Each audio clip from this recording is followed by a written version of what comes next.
এই যে এই জায়গাটা কিন্তু এখানে থাকে। তা আমি এটা মূলত দেখার এখন আমিও দেখতাম, কারণ এটাতে লাইন আসছিল ভিতরে, তার মানে এটা ঠিক আছে।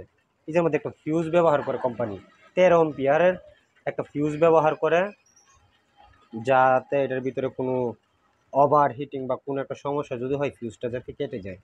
ওই ভাই কী করছে, ফিউজটা আগে মনে হয় কেটে গেছে, তার পরবর্তী ফিউজটা না লাগিয়ে শর্টকাটে এটাকে এভাবে মুড়ে দিয়ে দিছে। যার মধ্যে ফিউজটা যেটা লাগতো, যদি লোকালে যা কোনো লোক 40 থেকে 50 টাকা নেবে হাইস্ট, এর উপরে কিন্তু না।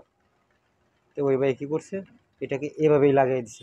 হয়তো ওনার কাছে নাও থাকতে পারতো, তুমি কিন্তু বলতে পারতো যে ভাইয়া একটা ফিউজ নিয়ে আসেন আমি লাগাইয়া দিই। এটা কিন্তু হয় নাই ভাই।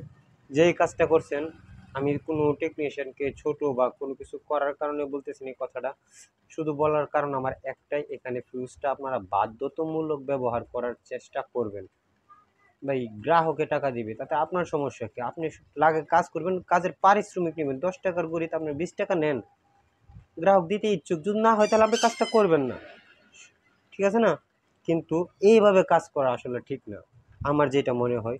তবুও যদি আমার কথাগুলি কারো খারাপ লাগে আমাকে ক্ষমার দৃষ্টিতে দেখবেন, কিন্তু আমি মনে আমি আমার কাছ থেকে সাজেস্ট করি এটা কোনো কাজের মধ্যে পড়ে না। এই যার মধ্যে একটা ফিউজ থাকে, আমার এখানে থেকে দেখাই, আমি যদি একটা ফিউজ নেওয়ার চেষ্টা করি, আমার এখান থেকে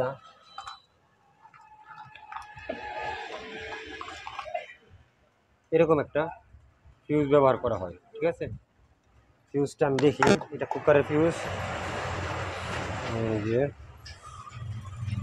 আপনাদেরকে দেখাই,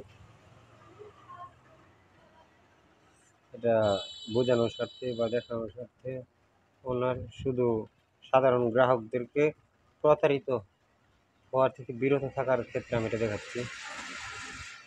RF 250 ভোল্ট, ঠিক আছে, 10 এম্পিয়ারের। এই জন্য 10 এম্পিয়ারও দিতে পারেন, 13 এম্পিয়ারও দিতে পারেন, এটা কোনো ফ্যাক্ট না। আপনি বেশিরভাগ আমরা ক্ষেত্রে 13 এম্পিয়ার লাগাই, যাক আমাদের 10 এম্পিয়ারও চলে, এটা সমস্যা নেই কোনো। সর্বপ্রথম এটা লাইন কিন্তু ঠিক আছে, আমি যদি এভাবে লাগাই তাহলে কিন্তু হবে, কিন্তু এরই কারণে মূলত সমস্যাটা হয়েছে এটার ভিতরে, শুধু এটার কারণে, ঠিক আছে? যাই হোক, আমরা এটাকে লাগানোর চেষ্টা করতেছি। আমরা যদি এটাকে